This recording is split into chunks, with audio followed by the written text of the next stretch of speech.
பூமியின் தெற்கு துருவத்தில் மனிதர்கள் நிரந்தரமாக வாழாத ஒரு கண்டம் இருக்கிறது. அங்கு ஒரு வருடம் என்பது வெறும் 365 நாட்கள் அல்ல. அது ஒளி, இருள், பனி, கடல் மற்றும் உயிர்கள் இணைந்து உருவாக்கும் ஒரு மாபெரும் இயற்கை திரைப்படம். ஒவ்வொரு பருவமும் ஒரு புதிய அத்தியாயம், ஒவ்வொரு நாளும் உயிர் வாழ்வுக்கான புதிய சவால். அந்த பயணம் இப்போது தொடங்குகிறது.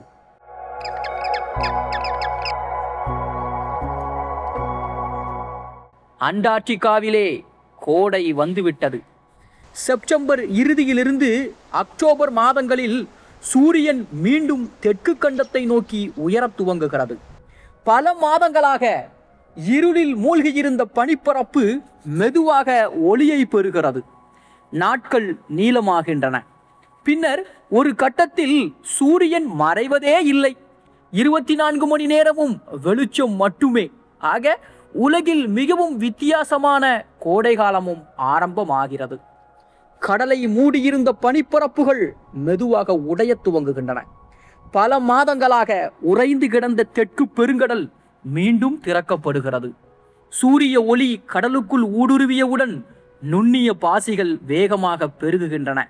அவற்றை தொடர்ந்து கோடிக்கணக்கான அண்டார்டிக் கிரில்களும் அதிகரிக்க துவங்குகிறார்கள்.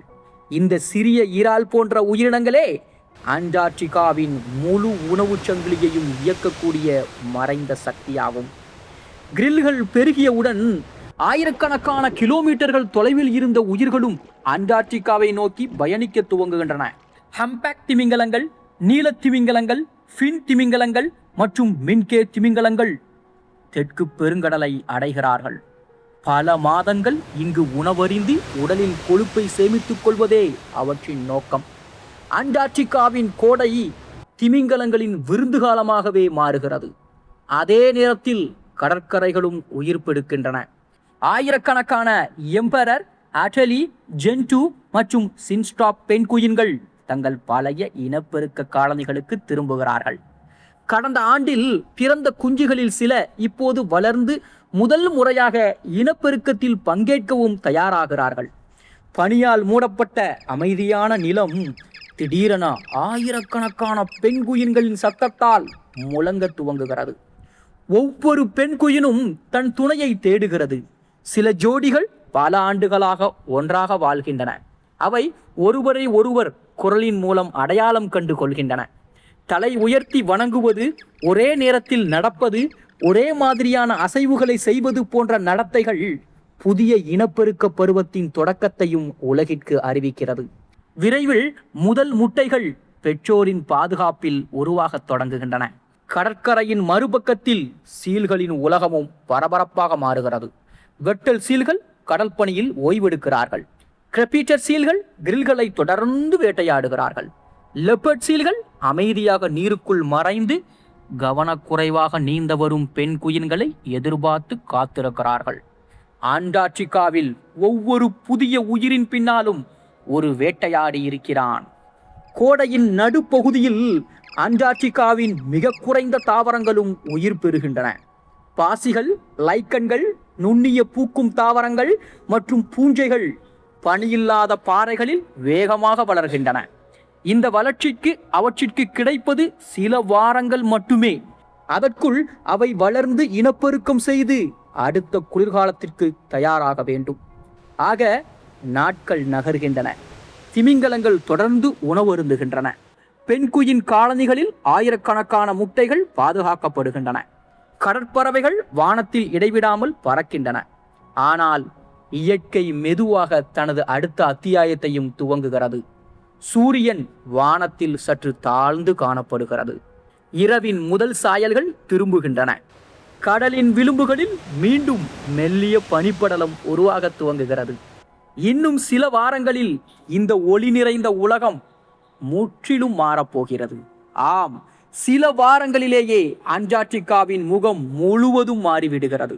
சூரியன் நாளுக்கு நாள் குறைந்த நேரம் மட்டுமே தெரிகிறது. இறுதியில் அது அடிவானத்திற்கு கீழே மறைந்து விடுகிறது. இப்போது பல மாதங்களுக்கு இந்த கண்டம் 24 மணி நேர இருளில் வாழப்போகிறது. வெப்பநிலை வேகமாக குறைந்து சில உட்பகுதிகளில் -60°C முதல் -80°C வரை சரிகிறது. உலகின் மிக கடுமையான குளிர்காலமும் துவங்குகிறது.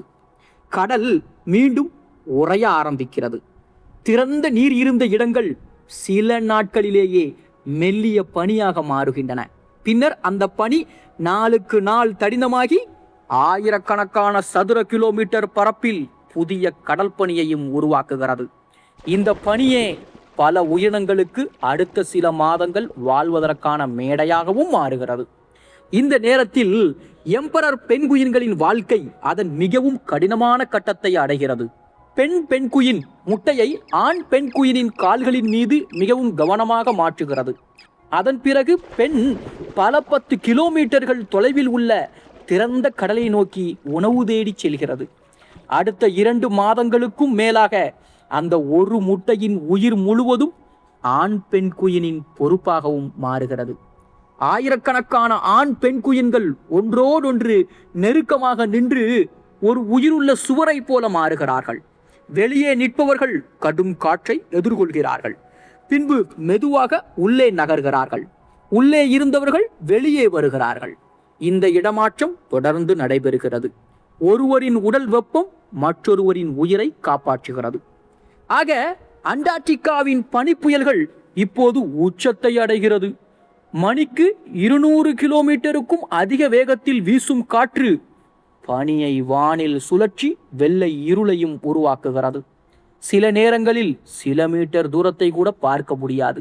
இந்த காற்றையும் குளிரையும் எதிர்த்து நிற்பதே ஒவ்வொரு உயிருக்கும் மிகப்பெரிய சோதனை. ஆக நீண்ட காத்திருப்புக்கு பிறகு முட்டைகள் உடைய துவங்குகின்றன. சிறிய சாம்பல் நிற குஞ்சுகள் உலகை முதல் முறையாக பார்க்கிறார்கள். அதே சமயம் உணவுடன் திரும்பி வரும் பெண் குயின்கள் ஆயிரக்கணக்கான கூட்டத்திற்குள் தங்கள் துணையையும் குஞ்சையும் குரலின் மூலம் கண்டுபிடிக்கின்றன. அந்த ஒரு சந்திப்பு பல மாதங்களாக நடந்த உயிர்வாழ்வு போராட்டத்தின் வெற்றியாகவும் மாறுகிறது. ஆக மெல்ல மெல்ல சூரியன் மீண்டும் திரும்புகிறது. அடிவானத்தில் முதல் ஒளிக்கீற்றுகள் தெரிகின்றன. வசந்தம் ஆரம்பமாகிறது. கடல் பனியின் விளிம்புகள் உடைய துவங்குகின்றன. திறந்த நீர் மீண்டும் அதிகரிக்கிறது. கிரில்கள் பெருகுகின்றன. திமிங்கலங்கள், சீல்கள் மற்றும் கடற்பறவைகள் மீண்டும் அண்டார்டிகாவை நோக்கி பயணிக்கிறார்கள். இப்போது வளர்ந்த பெண்குயின் குஞ்சுகள் தங்கள் வாழ்க்கையின் மிக முக்கியமான பயணத்தையும் துவங்குகிறார்கள். முதல் முறையாக கடலை நோக்கி நடக்கின்றன. அங்கு அவை நீந்த கற்றுக்கொள்கின்றன, உணவு தேட கற்றுக்கொள்கின்றன, எதிரிகளை தவிர்க்க கற்றுக்கொள்கின்றன. சில ஆண்டுகளுக்கு பிறகு அவையும் இதே பனிக்கரைக்கு திரும்பி புதிய தலைமுறையையும் உருவாக்கும். ஒரு வருடம் நிறைவடைந்ததும் மீண்டும் கோடை வருகிறது. மீண்டும் சூரியன் மறைவதில்லை. மீண்டும் கடல் உருகுகிறது. மீண்டும் பெண்குயின்கள் திரும்புகின்றன. மீண்டும் திமிங்கலங்கள் தெற்கு பெருங்கடலை அடைகின்றன. அண்டார்டிகாவில் ஒரு வருடம் முடிவதில்லை. அது அடுத்த ஆண்டின் தொடக்கமாகத்தான் மாறுகிறது. பனி, கடல், இருள், ஒளி மற்றும் உயிர்கள் இணைந்து கோடிக்கணக்கான ஆண்டுகளாக நடத்தி வரும் இந்த முடிவில்லா இயற்கை சுழற்சிதான் அண்டார்டிகாவை பூமியின் மிகவும் வியப்பூட்டும் உயிரியல் உலகங்களில் ஒன்றாகவும் மாற்றியிருக்கிறது.